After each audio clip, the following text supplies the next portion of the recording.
I ask myself, how did I survive? And how was it possible that human beings could turn into such beasts, worse than beasts, educated, cultured people? How was that possible? Only yesterday. I gave up anger a long time ago. Why? I am not, because you're not going to accomplish anything. The idea is to be good. We do not want our past to be our children's future. 300 survivors of Auschwitz returned today on this, the 70th anniversary of the liberation of that concentration camp, slave labor colony, extermination center. We're back with the panel. Charles, 70 years, it's obviously in everyone's mind still today, especially for the Jewish community here and around the world.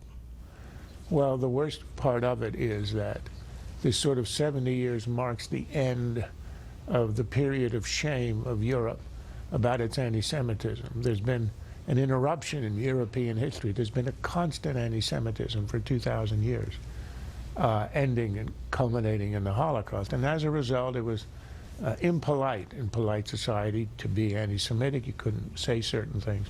The resurgence of a virulent anti-Semitism in France, in the rest of Europe, in Germany of all places.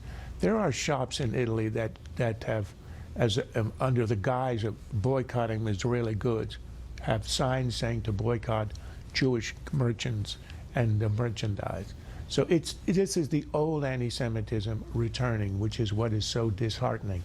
This 70 years is an anomaly in European history, and now what we're getting is not a resurgence of anti-Semitism so much as a return to the European norm.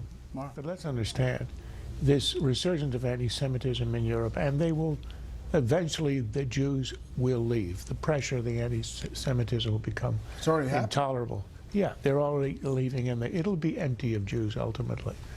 But the threat to Jewish life, the threat to the endurance of Jews as a people, is not from Europe. That deed is done.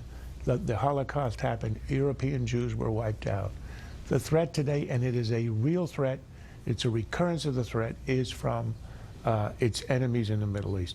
Israel is now, for the first time since Jesus, is not just the only Jewish state on the planet, it's the largest community of Jews on the planet anywhere.